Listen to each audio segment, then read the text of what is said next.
Hi, welcome back to Anti-King. I hit my head on a door. Alright, so today we're going to take a turn away from the political ideology stuff with what will hopefully be a less depressing video. Okay, so listen. We all know all actors aren't created equally. You've got your A-listers, you've got your B-listers, even your C and D-listers. More like lister D's nuts, am I right? Got him! The problem is, however, that some supremely talented actors get overlooked and unjustly shoved into a tier they've outperformed. In this series, I'm going to take a look at a few actors who maybe don't get the credit they're due. Today, we're taking a look at the underappreciated career of Amy Smart. Amy Smart was born on March 26, 1976 in Los Angeles to mother Judy and John Smart. Judy worked at a museum and John was a salesman. Amy spent her childhood studying ballet for 10 years and graduated from Palisades Charter High School in 1994. After high school, she began modeling and enrolled in acting school while modeling in Milan, Italy, where she coincidentally met her friend and eventual colleague, Ali Larter. Her first official gig was in 1993 in a music video for the Lemonheads song, It's About Time. She saw her first film role in 1997 in the low-budget horror film Campfire Tales. She continued to tread water with smaller roles until later that year, where she played the co-pilot for Carbon Ibanez in the classic Starship Troopers. It was still a smaller role, but the exposure opened the door for her to accept a role in what would eventually be looked at as her breakout role in Varsity Blues, also starring Ali Larter. I always found it fascinating how similar Smart and Larter's careers were, intersecting at several times. I have to mention her part in Strangeland here as well, as it predates Varsity Blues. It's a crappy little 90s slasher I loved her in and was not the least bit surprised to find had a pretty awful Rotten Tomatoes score.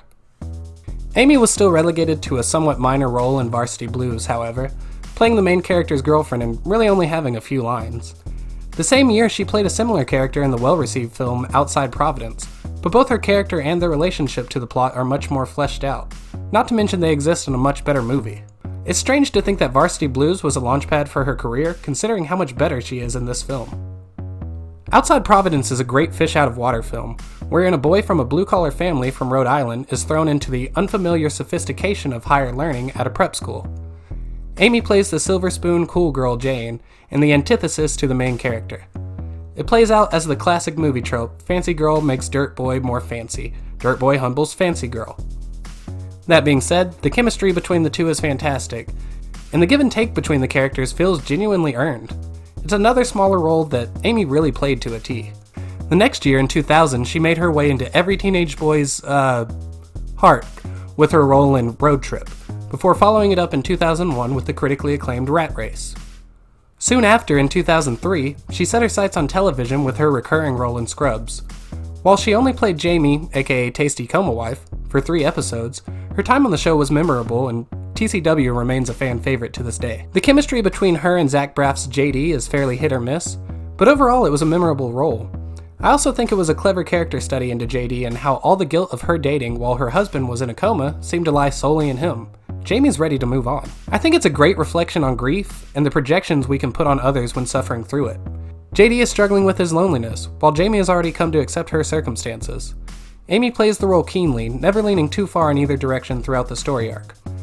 They throw that all away by turning her into a drama-seeking narcissist in the last episode, but I really think that was just a case of the writers knowing they had to write her off of the show and trying to find a funny way to do so. After her short run on Scrubs, she shifted back to movies, and in 2004 played my favorite role of hers to date in The Butterfly Effect. Amy plays Ashton Kutcher's love interest and childhood friend Kaylee. The movie revolves around Kutcher's character Evan, who as a child suffers from blackouts that occur mostly during traumatic events.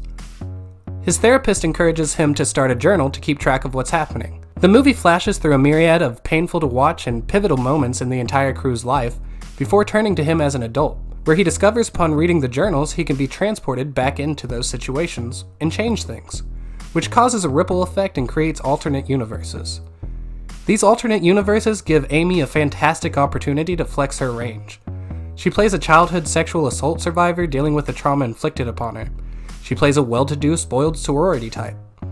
She plays a prostitute whose trauma has caused her to put sex in the place of love.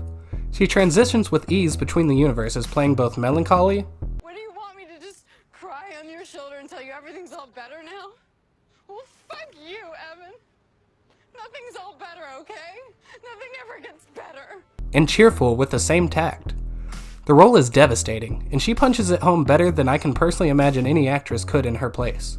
She then took her turn as an exhibitionist in the Crank movies, and had her jaw distended in mirrors before her career seemingly hit a lull. So what happened? Why is she no longer in the public eye? Well, it's complicated. She's never stopped acting, appearing in a ton of smaller budget films in the last 10 years.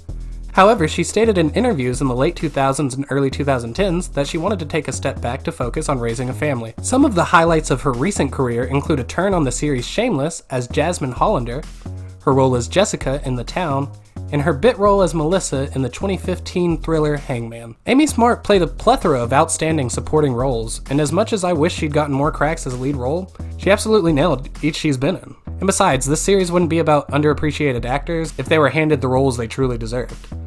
I talk often about the subtlety of certain actors' portrayals and how the slightest personal affectation can completely make or break a role. Amy is an excellent example of this. For example, the scene in Butterfly Effect in which Evan kills her brother during a confrontation and ensuing struggle. The way she awkwardly leans and runs as she's stricken with the shock of the occasion makes this moment infinitely more believable.